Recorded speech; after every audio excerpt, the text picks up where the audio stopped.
Sejarah singkat dari feminisme liberal ini bermula pada abad ke-18 hingga ke-19.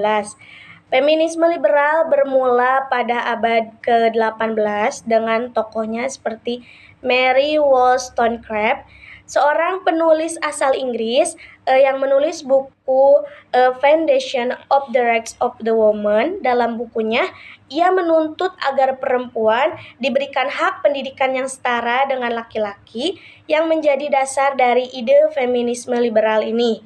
Kemudian gerakan hak suara perempuan pada abad ke-19. Pada abad ke-19, gerakan feminisme mulai memperjuangkan hak perempuan untuk memilih pemilu atau hak suara. Tokohnya seperti Elizabeth Cady Stanton dan Susan Anthony di Amerika Serikat berjuang untuk hak suara perempuan. Hak ini akhirnya tercapai di Amerika pada tahun 1920 dengan disahkannya amandemen ke-19 di Konstitusi Amerika Serikat. Kemudian perjuangan di abad ke-20. Pada awal abad ke-20, feminisme liberal berkembang dengan lebih fokus pada kesetaraan dalam pekerjaan dan pendidikan. Betty Friedan dengan bukunya The Feministic mengkritik peran tradisional perempuan dan menuntut lebih banyak kesempatan di dunia kerja. Friedan juga menjadikan National Organization for Women pada 1966 yang menjadi salah satu organisasi feminis paling berpengaruh di Amerika Serikat. Kemudian yang terakhir ialah era modern. Di era modern ini, feminisme liberal terus memperjuangkan isu-isu seperti kesetaraan gaji, hak reproduksi, dan kesetaraan politik. Gerakan ini terus berkembang untuk memastikan perempuan memiliki akses yang setara di berbagai bidang kehidupan. Secara keseluruhan, feminisme liberal fokus pada perubahan dalam hukum dan kebijakan yang menghalangi kesetaraan antara perempuan dan laki-laki, serta melakukan kebebasan individu untuk membuat keputusan hidup tanpa adanya diskriminasi. Selanjutnya ada tokoh-tokoh dalam feminisme liberal. Yang pertama yaitu ada John Stuart Mill dan Harriet Taylor Mill. Mereka penulis buku The Subjection of Women. Dalam buku ini mereka berpendapat bahwa perempuan harus memiliki hak yang sama dengan laki-laki, termasuk hak untuk memilih dan mendapatkan pendidikan. Yang kedua ada Mary Wollstonecraft. Beliau seorang penulis filsuf dari Inggris yang terkenal dengan bukunya yaitu yang bernama Vindication of the Rights of Women. Dalam buku ini ia berpendapat bahwa perempuan harus memiliki akses yang sama dengan laki-laki dalam pendidikan dan pekerjaan. Tokoh dari feminisme liberal ini yang ketiga yaitu Betty Friedan yang mengkritik peran tradisional perempuan dalam rumah tangga dan mendorong perempuan untuk menjadi karir dan mengejar karir dan pendidikannya. Selanjutnya yaitu ada isu dalam feminisme liberal. Yang pertama yaitu pendidikan, akses pendidikan. Feminisme liberal ini menekankan pentingnya akses pendidikan yang setara bagi perempuan. Mereka berpendapat pendidikan adalah kunci bagi perempuan untuk mencapai kemandirian dan kesetaraan ekonomi. Yang kedua yaitu ada hak reproduksi. Feminisme liberal ini mendukung hak perempuan untuk mengendalikan tubuh mereka sendiri, termasuk hak untuk memilih akan hamil atau tidak, akan punya anak berapa, banyak atau sedikit.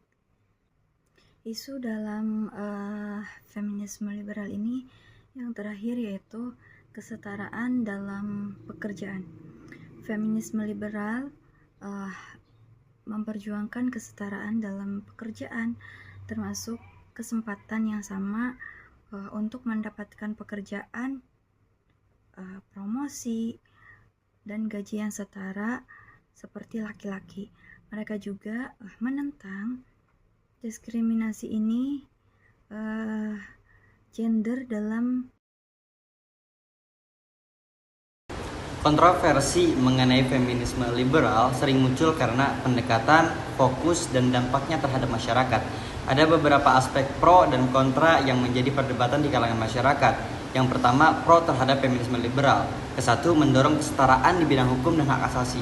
Feminisme liberal berhasil mempromosikan perubahan besar, serta hak pilih perempuan, kesetaraan gaji, dan akses pendidikan serta pekerjaan. Kedua, menghormati kebebasan individu. Feminisme liberal berfokus pada kebebasan perempuan untuk membuat pilihan hidup mereka sendiri-sendiri tanpa tekanan budaya atau norma patriarki. Selanjutnya, kontra terhadap feminisme liberal.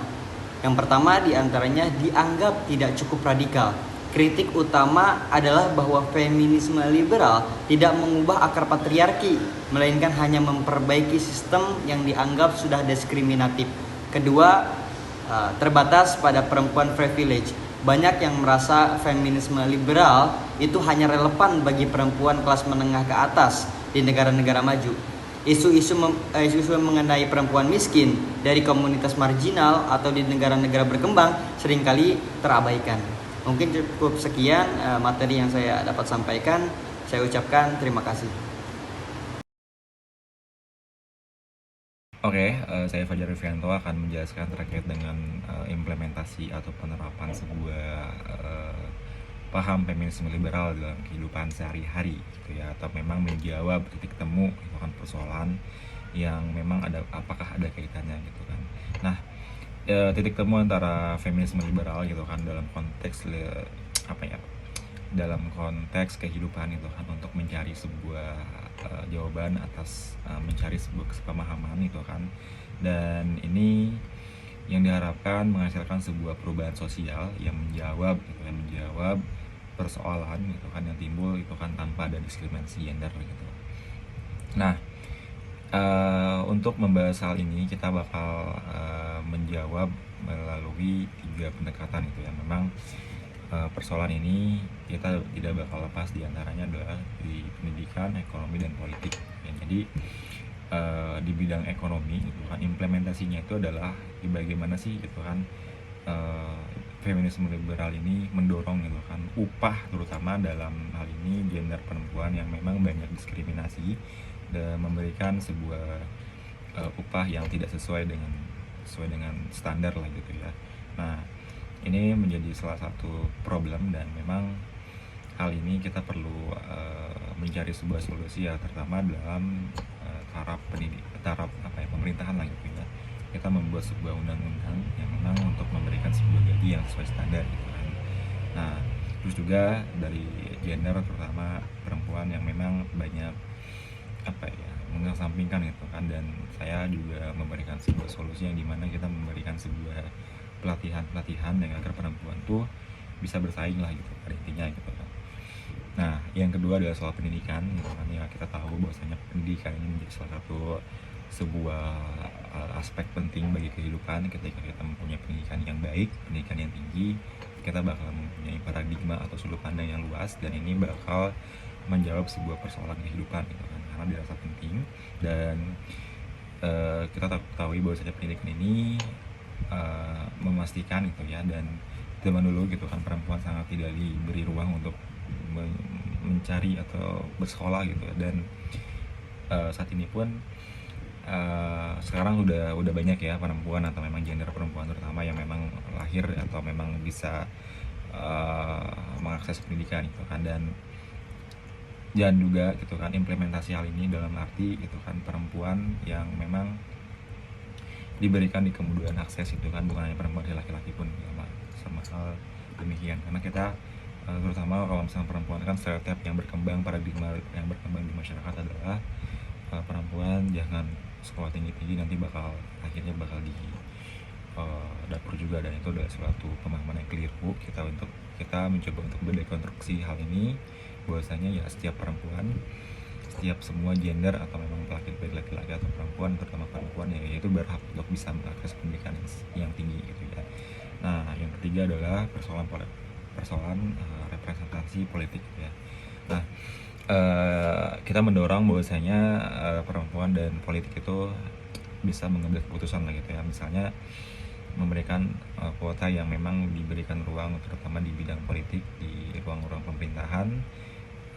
Ini akan menjadi sebuah keadilan dan ya kita bisa bisa ada sebuah warna tersendiri jika memang ada peran-peran perempuan di parlemen gitu. Dan ya penerapannya ya bisa kita membuatkan sebuah kebijakan politik yang memang ada berapa persen lah persentase gitu kan untuk perempuan disesuaikan dengan kebutuhan gitu ya. Ya terus juga memberikan sebuah pelatihan kampanye yang memang untuk memberikan pelatihan kepemimpinan bagi perempuan sendiri gitu ya. Gitu sih. Terus juga ada kekerasan itu kan berbasis gender gitu kan. Feminisme liberal ini menekankan pemerintah untuk mengesahkan itu ya atau penegakan undang-undang yang melindungi gitu kan, teman-teman perempuan dari kekerasan domestik kayak misalkan pelecehan atau diskriminasi gitu kan. Nah, ya penerapan yang bisa kita lakukan adalah ya pembentukan lah itu kan unit khusus kepolisian itu kan untuk menghadapi kekerasan gender ini gitu kan. Nah, terus juga yang kelima itu kan ada persoalan kebebasan memilih. Nah, perempuan tuh ya harus bisa menentukan pilihan hidup juga gitu kan, termasuk dalam aspek karir gitu kan, ya pernikahan atau reproduksi gitu kan, jangan ada intervensi dari apapun itu gitu kan, dan ada diskriminasi terkait dengan keputusan yang diambil oleh perempuan gitu ya. Gitu sih. Jadi kita untuk bisa menerapkan hal ini ya kita perlu juga kesadaran dari individu gitu kan. Kita disadarkan terkait dengan hukum yang memang harus memperbaiki struktur sosial gitu kan, mendeskonstruksi pemahaman yang memang keliru gitu kan. Terus juga edukasi masyarakatnya gitu, mengubah paradigma terkait dengan yang sesuatu yang menghambat untuk perempuan gitu ya. Terus juga dari kesetaraan atau peluang yang memberikan lah fasilitas gitu kan untuk peran perempuan bisa bersaing di semua aspek kehidupan gitu ya. Jadi titik temu antara feminisme liberal gitu kan terletak pada pendekatannya itu kan yang moderat gitu ya, memperjuangkan kesetaraan gender tanpa menolak struktur sistem yang ada. Jadi implementasinya tuh ya bisa kita jawab gitu kan dengan persoalan yang memang ketimpangan ini cara untuk memberdayakan perempuan melalui pendidikan, hukum dan kesejahteraan sosial gitu kan. Paling itu saja yang bisa saya sampaikan. Mohon maaf bila ada kesalahan. Wassalamualaikum warahmatullahi wabarakatuh.